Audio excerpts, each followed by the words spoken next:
سرخط خبرهای مهم. اسرائیل نیروهایش را بیرون برد. حمایت تاجیکستان و مخالفت 14 کشور. تاجیکستان در 6 ماه با کشورهای همسایه 82.3 میلیون دلار برق فروخت. و تهیه رویخط نو در روسیه مهاجران را چه انتظار است؟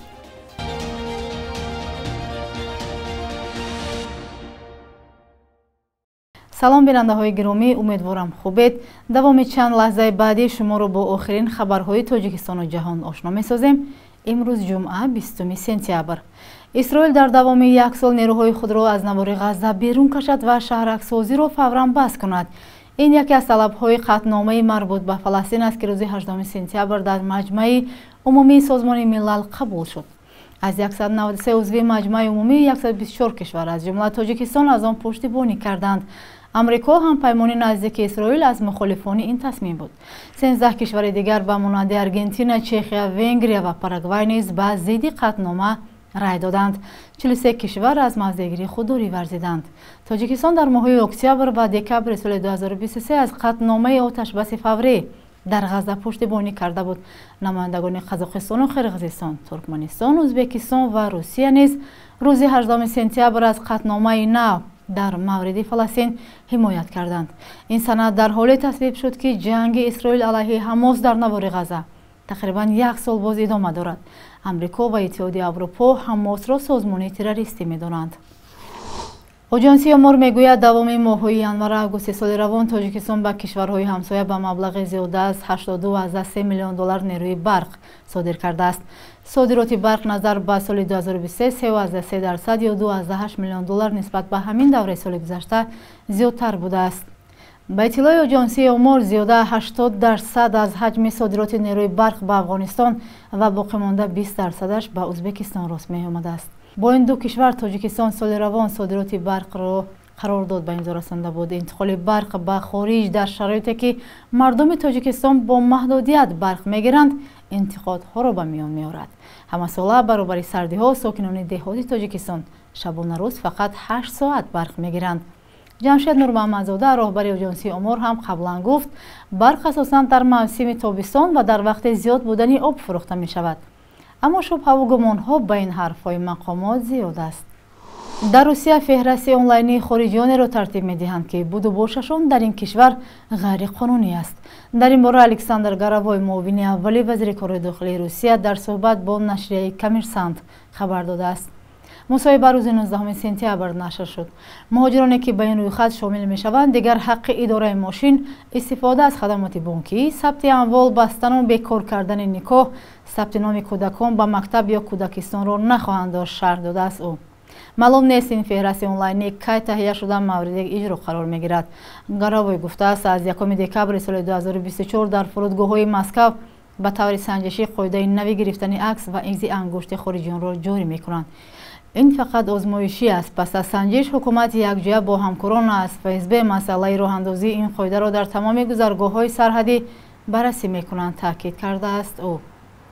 به اطلاع رسمی در حال حاضر 6 میلیون و 174 هزار شهروند خارجی در روسیه کار و زندگی داشتند.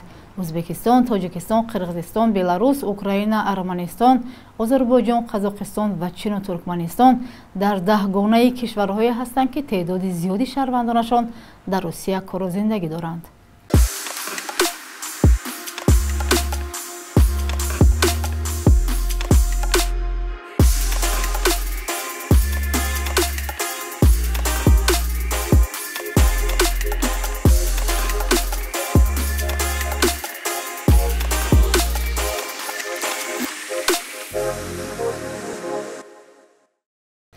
دادگاه‌های تاجیکستان در 6 ماه اول امسال تنها برای رعایت نکردن قانون تنظیم جشن و مراسم ساکنان کشور را نزدیک به 7 میلیون سومانی جریمه بستند.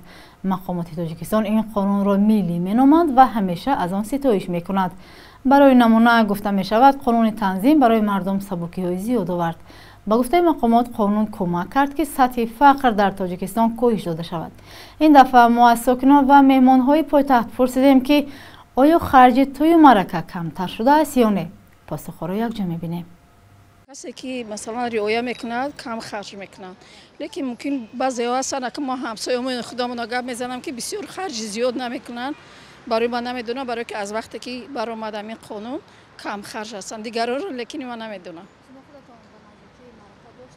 ма пурсу духтармона шавҳар додаги будем. нағз кам харҷ нағз гузашт. Расходош бисёр. Ҳама чиз мехаранд, дастурхоно бисёр кадаги ҳама чиза. Келимба бисёр чиз метиҳанд. Это уже как бы этот расходи вай одамо доходаш нест, да? Чизи хароҷоти зиёди чӣ дар корай? Нағз кардан. ҳоле то мардум омӯхта шудана, як хелаш кори худаша мекунад, як хелаш риоя мекунад.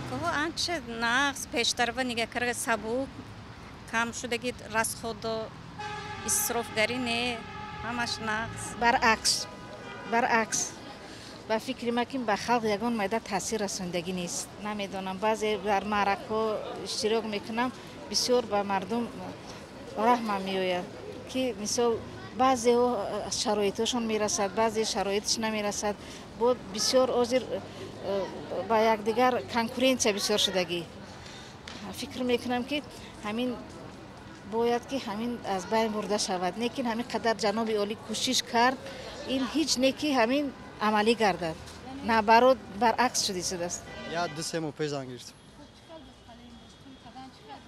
беҳтарин занг гирифтем бо соз шудам ва чиз зиндагиам ҷош дом. Камтар шудаги ба фикрам осонтара кайт мекунӣ озӣ. Назар ба пештаргина. Пештаргино ба фикр ман бисёртар мерафт. Озӣ осонтара. нарх наво қиматай. Ойлико паста.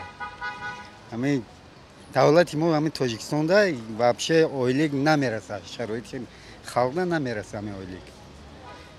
Ойлик паста нарх наво қиматай барои ҳамин хароҷот кам ҳам кунем ки се равно намерасонад. Хеле пешинани ба дабдабани фамидагим ҳамиқа ки лекин той маъракаҳо шудосу аку худоба сад бор шукр хеле авваланги бори шикар нест ва хеле гӯм ки хеле стол накриват карда хеле багати не проходит. Потом медонам ки озӣ ҳама чиз қимат, мардум ҳама хеле кори бай надорад, мухтоҷӣ бисёр.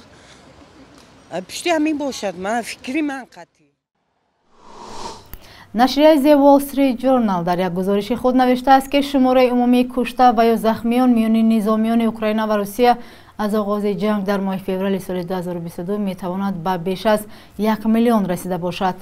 ин гузориш бар асоси омори ғайрирасмӣ ба хусус маълумоти созмонҳои истихборотии ғарбӣ таҳия шудааст. The Wall Street Journal теъдоди низомиёни кушташудаи украиниро дар ин ҷанг 80,000 ва русиягиҳоро наздик ба 200,000 номидааст. ба иттилои нашрия ҳамчунин ҳудуди 400,000 низомии украинӣ ва 400,000 низомии рус захмӣ шуданд. дар матлаб гуфта шудааст ки талафоти зиёд барои артиши Русия мушкилзо хоҳад буд, вале барои Украина ҳам ки аҳолии камтар дорад ин рақамҳо паёмади хубе нахоҳад дошт. Русия ва Украина талафоти худро дар ҷанг расман эълом намекунанд. оморҳои нашр шуда бар асоси рӯйхати кушташудаҳоест ки гурӯҳи таҳқиқотгарон ва ихтиёриён таҳия мекунанд. дар бахши як рӯзи таърих аз муҳимтарин таҳаввулоти таърихӣ барои имрӯз 20 сентябр хабар медиҳем.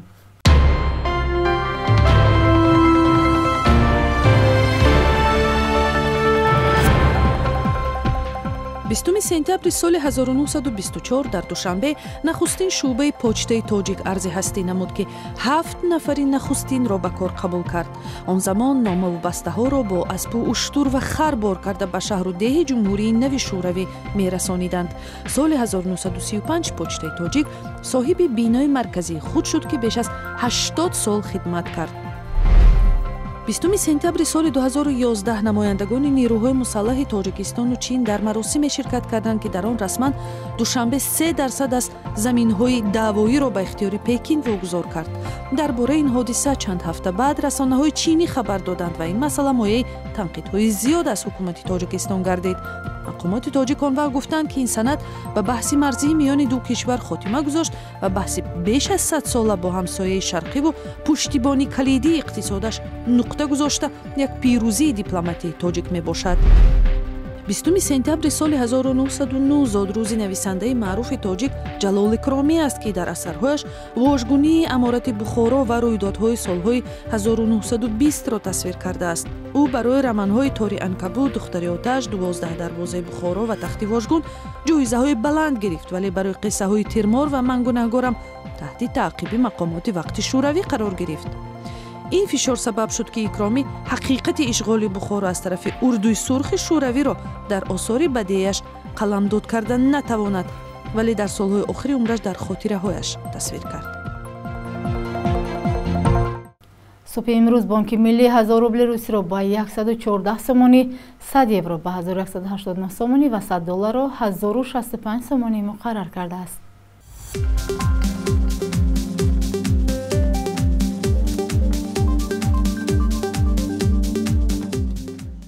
бинандагони азиз, ин охирин барномаи навиди бомдодӣ дар ҳафтаи равон буд. истироҳати хубе дошта бошед. худо нигаҳдор.